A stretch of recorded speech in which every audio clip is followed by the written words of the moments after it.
What's up, everybody? How's everybody doing? Hope everybody's been having a great week so far, great January so far. Um, as you can see from the title, I believe that Jorge Masvidal is in some serious trouble coming up now, just in a few months now.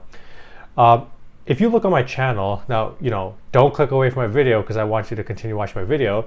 But if you, right click and press open new tab like that, you'll see I have a video I made, I think it was last month or the month before that, where I had chatted about the fact that I believe that the UFC has serious gold in their laps when it comes to Jorge versus Colby fight.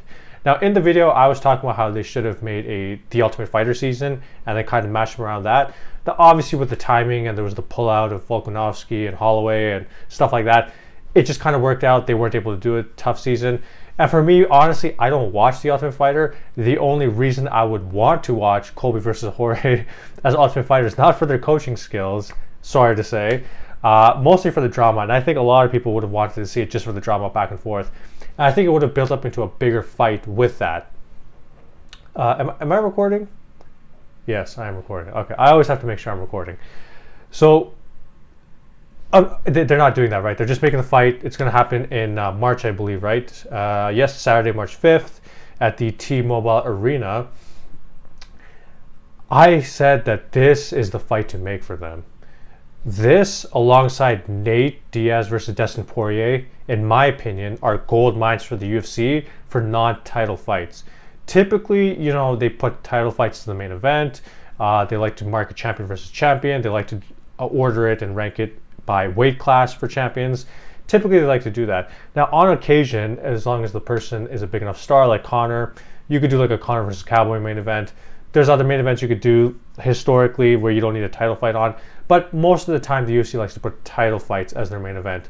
Now, this one, alongside Nate Diaz versus Dustin Poirier, I said you could throw that as a headline for a pay-per-view.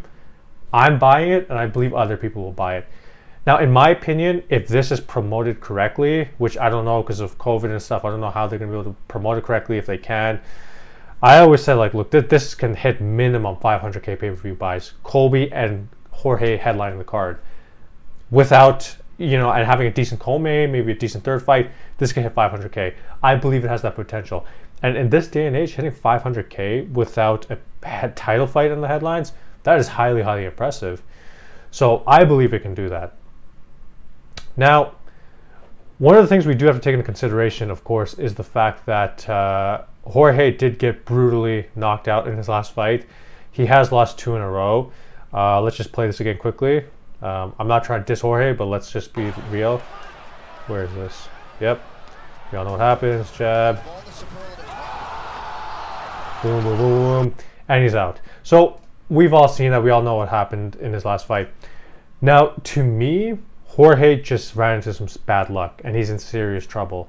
Because had he fought, he had the fight with Leon initially in December, which I'm still so disappointed fell through because I really wanted to see them settle after all this time. But Leon, it looks like he's going to luck out because it seems like Leon's going to be the next guy to get the welterweight title shot. And Jorge, unfortunately, does not luck out. Unfortunately, he has to fight against Colby. Now, of course, it makes sense that Colby opens up as a big favorite. From this article, it shows that he is a minus 325 favorite, and Jorge is plus 275. Honestly, at plus 275, for me, it's not really, I don't know if it's really worth putting money on Jorge at plus 275. If it goes above 300, then maybe. Here's the problem, okay? We know that Jorge's last 2 fights now against Kamaru both times have not went well for him, okay? Commercially, they've done amazing.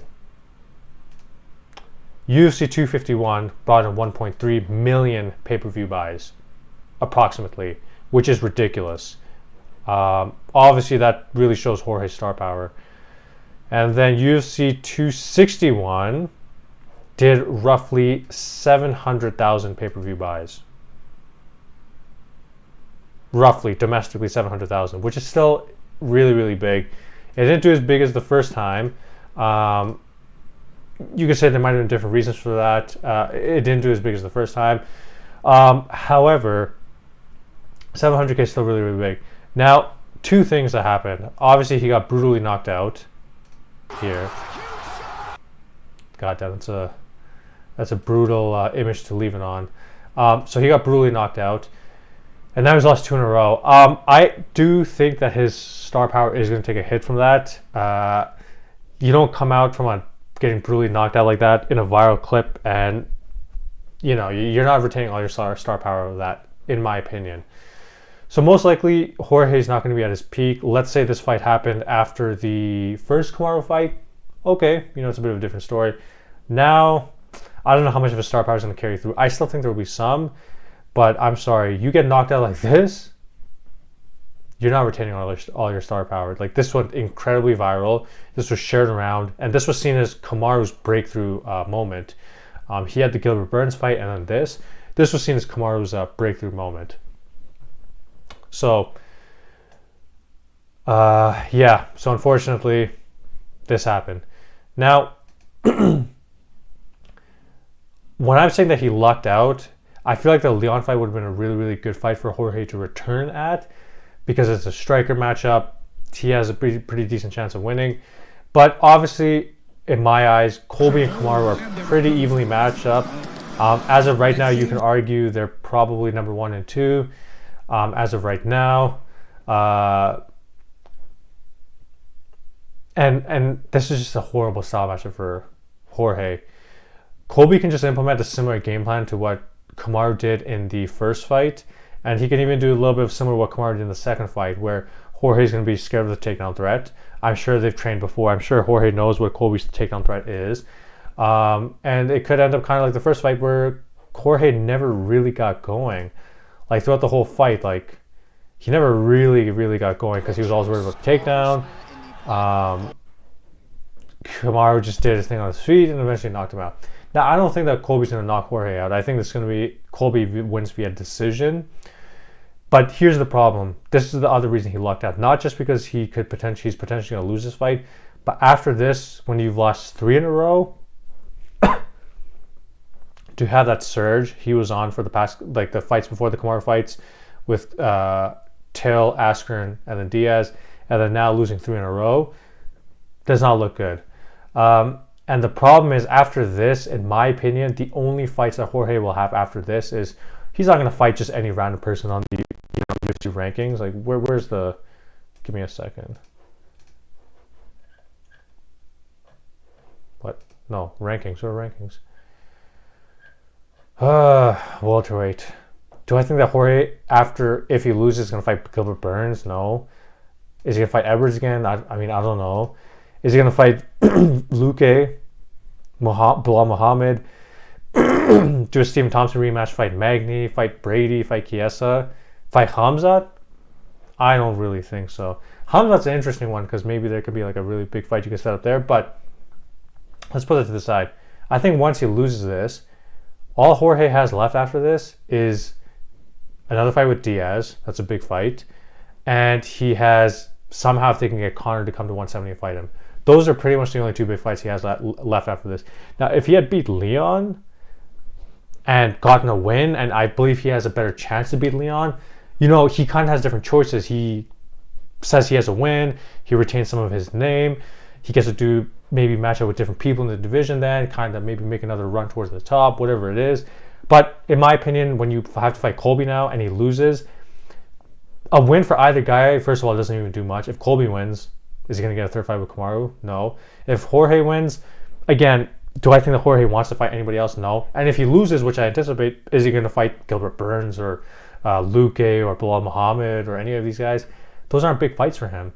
He's older now. We don't even know how he's going to look after getting brutally knocked out like this. We don't even know how he's going to look. He could show up old. We don't know. It's been a while since the fight too. So, in my opinion, this is a really, really bad predicament for Jorge.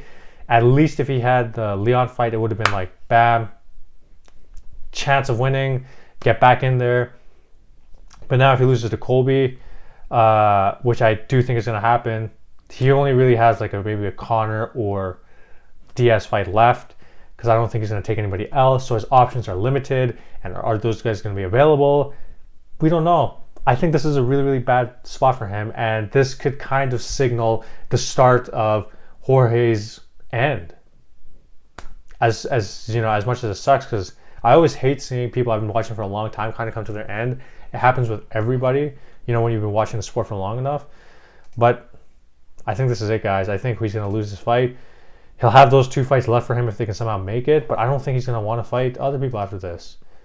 Like, these guys, I just don't see it. I don't see it. I think he's in serious trouble. I think this was bad fight for him. And, God, I wish Jorge the best of luck. Good luck, my man. Good luck fighting Colby. It's a bad style matchup for you.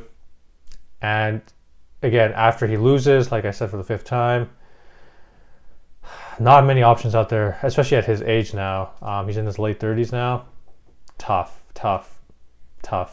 At least this fight I think will sell well. So that's my thoughts on this. I think Jorge's in serious trouble for the fight and afterwards his post-career. So let me know your guys' thoughts if you think Jorge, how he's going to perform.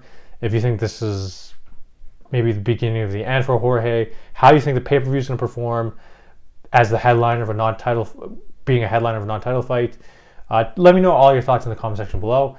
And like the video if you liked it. And subscribe for more content similar to this. I will catch you guys later. Peace.